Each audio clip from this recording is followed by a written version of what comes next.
Hello students, आज हम पढ़ेंगे नेक्स्ट टॉपिक डाइकोट रूट की स्ट्रक्चर। तने की स्ट्रक्चर है वो हमने पढ़ ली थी मोनोकोट और डाइकोट दोनों में। आज हम नेक्स्ट टॉपिक पढ़ेंगे डाइकोट रूट की स्ट्रक्चर। डाइकोट रूट की स्ट्रक्चर यानी संरचना।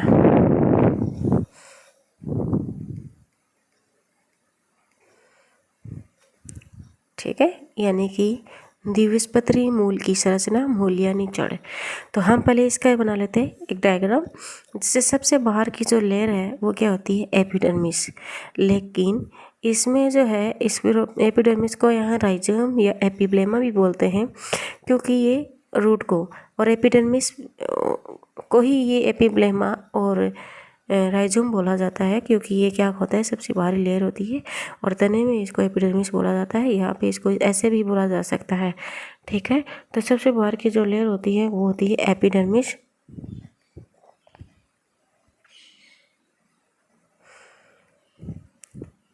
ठीक है, इसी को क्या बोला जाता है, एपिब्लेमा या राइजोम।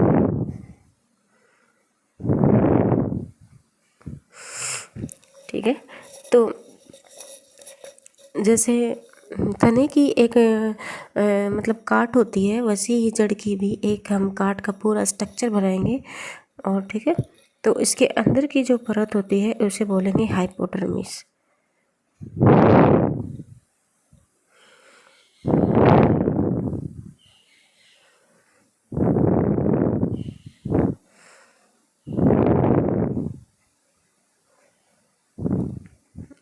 हाइपोडर्मिस स्क्लेरोकाइमा की बनी होती है हाइपोडर्मिस, और उसके अंदर होती है रूट के बाहर। देखो ये सब रूट हेयर भी पाए जाते हैं एपिडर्मिस पे, जिनको रूट हेयर कहते हैं।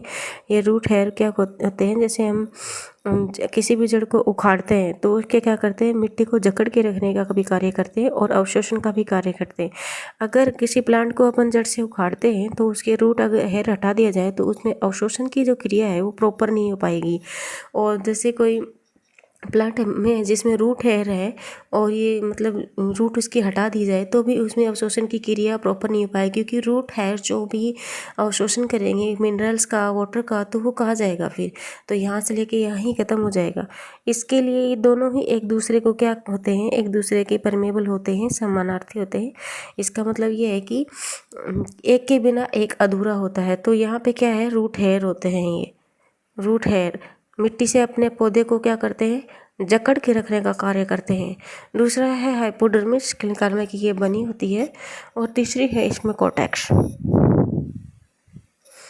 जड़ों के अंदर क्यूटिकल नहीं पाई जाती। क्यों नहीं पाई जाती, क्योंकि ये फोटोसिंथेसिस का, ये वाष्पोत्सर्जन की जो प्रोसेस है वो जड़ों में नहीं होती, इसीलिए जड़ों में क्यूटिकल नहीं पाई जाती। जितनी ज़्यादा मोटिकल क्यूटिकल होती है उतना ही ज़्यादा इसमें क्या होता है, वाष्पोत्सर्जन होता है। जैसे लीफ है, लीफ में क्यूटिकल क्या होती है, बहुत ही मोटी होती है, तो उसमें वाष्पोत्सर्जन की प्रोसेस भी क्या होती है, या वाष्पोत्सर्जन की रेट भी क्या होती है, बहुत ही अधिक होती है। और जड़ों में क्यूटिकल नहीं होती है तो इसमें वाष्पोत्सर्जन की प्रोसेस भी नहीं होती। वाष्पोत्सर्जन नहीं होता तो पानी का उत्सर्जन भी नहीं होता, यहाँ पे पानी का क्या होगा, अवशोषण होगा। ठीक है, तो ये क्या होती है, कोर्टेक्स। मल्टीलेयर होती है ये।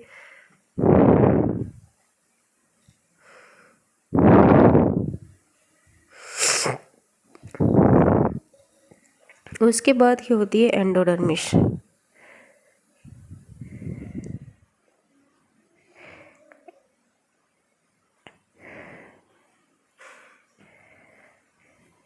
एक परत होती है, यूनिसेलुलर होती है।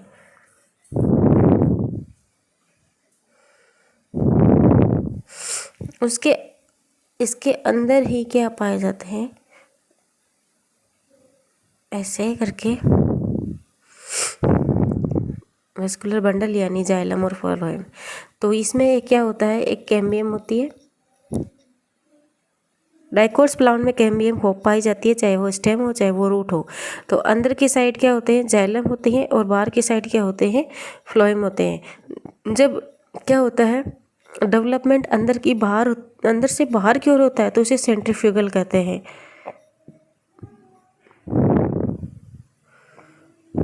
ठीक है, ये अक्स से मैं जो लिख रही हूँ वो उसका मतलब है जाइलम, और पी से जो लिख रही हूँ उसका मतलब है फ्लोएम।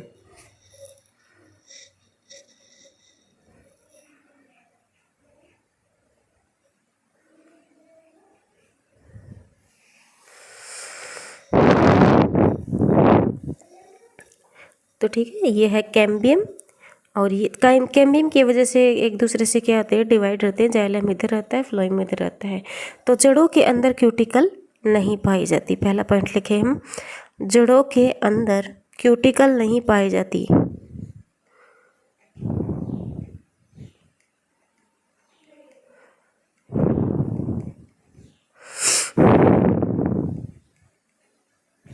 इसलिए वाष्पोत्सर्जन भी नहीं होता। इसलिए वाष्पोत्सर्जन भी नहीं होता।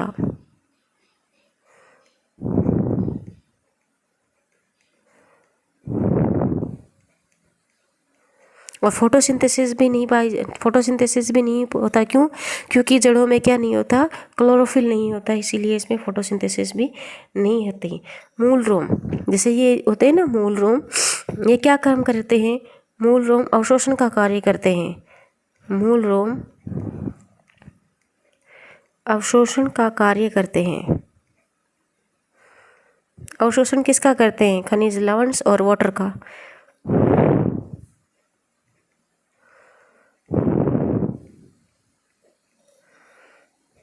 अच्छा ठीक है। अब ये मूल रोम होते हैं, ये जड़ में जितना ज़्यादा होते हैं उतना ही अवशोषण क्या करेंगे, ज़्यादा करेंगे। तो लिख लेते हैं अपन, मूल रोम जितने ज़्यादा होंगे, मूल रोम जितने ज़्यादा होंगे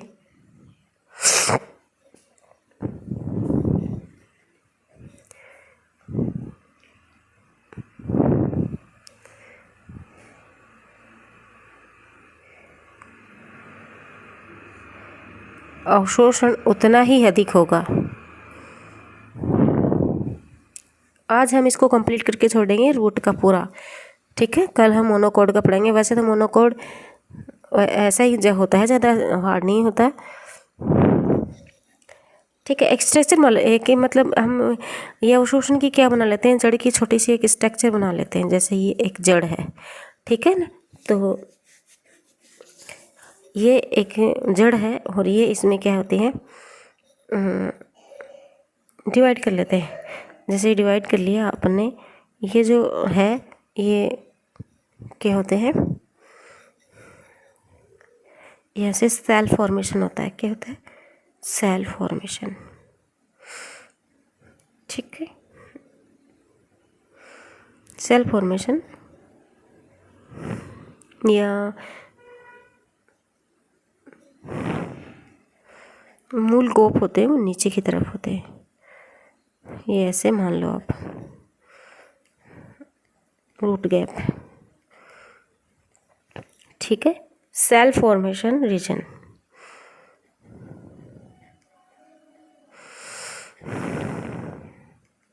सेल फॉर्मेशन रीजन का क्या होता है, सबसे नीचे के काम नीचे की ओर होते हैं और अवशोषण का कार्य करते हैं। अवशोषण का कार्य करते हैं और उसके नीचे क्या होते हैं, ये सेल फॉर्मेशन जो रीजन, सॉरी ये मूल गोप है, ये क्या करते हैं, सॉरी ये सेल फॉर्मेशन तो क्या काम करते हैं, नई सेल की मतलब सुरक्षा करने का कार्य होते हैं। वो क्या करते हैं, सेल की सुरक्षा करने का कार्य है वो मूल गैप के द्वारा कर जाता है। तो प्रोटेक्शन का कार्य होता है ना, प्रोटेक्शन का जो कार्य होता है वो रूट गैप के द्वारा किया जाता है। उसके ऊपर का हिस्सा है जो क्या होता है, सेल इलोगेशंस। जैसे हम ऐसे देख लेते हैं,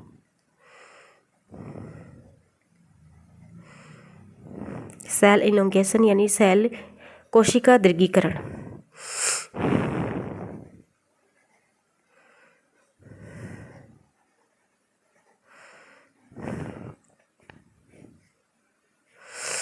जैसे ये रूट का मूल रोम का निर्माण है, वो मतलब जैसे क्या होता है, मूल रोम या जड़ के परिपक्वन का जो काम है वो किसके द्वारा किया जाता है, सेल इलोंगेशन के द्वारा किया जाता है। तो क्वेश्चन भी बनता है, परिपक्वन क्षेत्र से क्या उत्पन्न होते हैं, मूल रोम उत्पन्न होते हैं।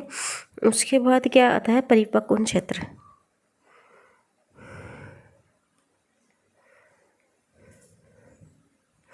किसी भी कार्य का निर्धारण होता है ना, वो परिपक्वन क्षेत्र के ही द्वारा किया जाता है।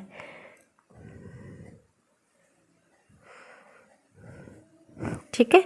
तो किसी भी कार्य का निर्धारण होता है, वो परिपक्वन कार्य का निर्धारण परिपक्वन द्वारा किया जाता है।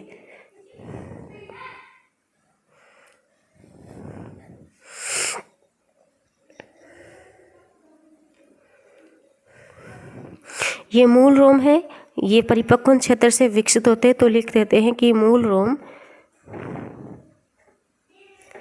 परिपक्वन क्षेत्र से विकसित होते हैं।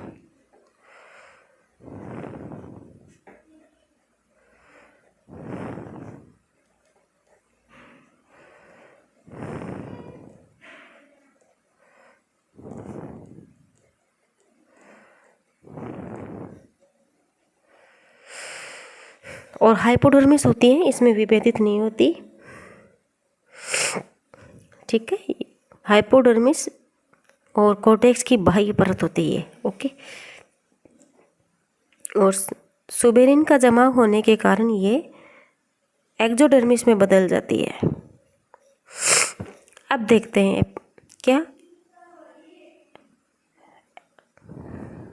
ये है आपकी एंडोडर्मिस और ये है आपका एपिडर्मिस। एपिडर्मिस को एपिब्लेमा कहते हैं और सुबेरिन का जमा होने के कारण एपिडर्मिस एक्सोडर्मिस में बदल जाती है। तो लिखेंगे हम सुबेरिन का जमा होने से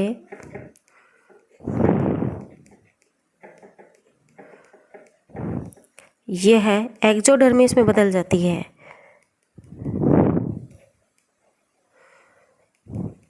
एक्सोडर्मिस में बदल जाती है।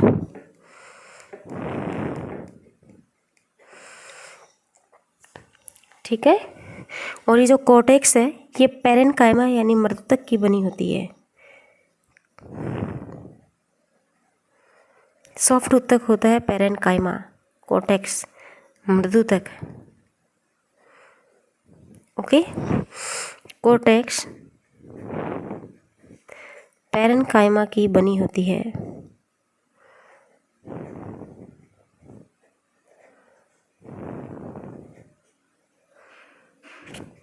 क्लोरोप्लास्ट एब्सेंट होते हैं।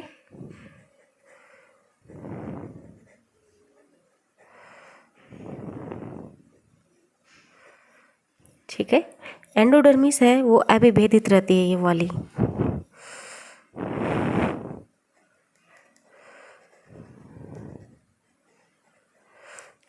एंडोडर्मिस अनडिफरेंशिएट रहती है, मानी अविभेदित रहती है।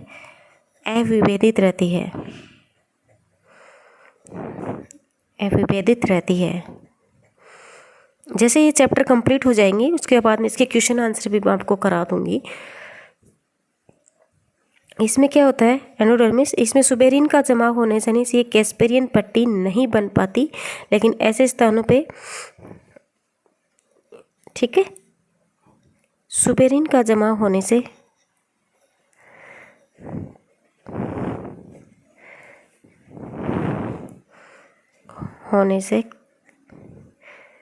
कैस्पेरियन पट्टी नहीं बन पाती। और कुछ ऐसे स्थान होते हैं जहाँ पे कैस्पेरियन पट्टी बन भी जाती है। सुबेरिन का जमा होने से कैस्पेरियन पट्टी क्या होती है, बन जाती है, सॉरी नहीं लिख दिया, बन जाती है, लेकिन कहीं कहीं पे भी नहीं बनती, कहीं कहीं नहीं बनती, जहाँ जमाव नहीं, कहीं कहीं नहीं बनती। जाइलम और जो फ्लोएम होते हैं वो क्या होते हैं, रेडियल होते हैं। जाइलम एंड फ्लोएम रेडियल होते हैं यानी एरियल होते हैं।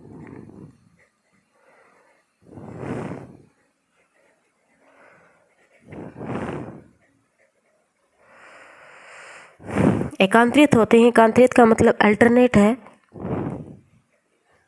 अल्टरनेट मतलब एक फिर दूसरा, पहले मतलब जाइलम फिर फ्लोएम फिर जाइलम फिर फ्लोएम फिर जाइलम फिर फ्लोएम, तो ये होता है अल्टरनेट।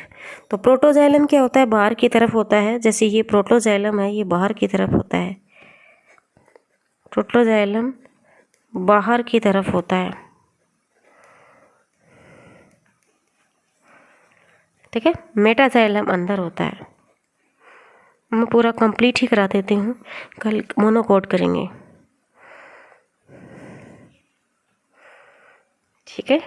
मारक कोशिकाएं होती है ना, वो ऐसे स्थान होते हैं जहाँ सुबेरिन का जमाव नहीं होता। ठीक है। मज्जा इनमें क्या होती है, अल्प विकसित होती है। मज्जा ये वाली, ये क्या होती है, अल्प विकसित होती है।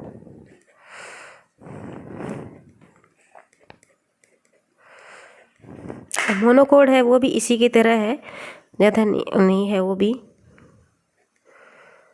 उनकी प्राइमरी मतलब मोनोकोड होते हैं ना, डाइकोट होते हैं, उनकी प्राइमरी स्ट्रक्चर होती है ना, वो कुछ लगभग सेम होती है, बस कुछ ही अंतर ऐसे होते हैं जो चेंज होते हैं।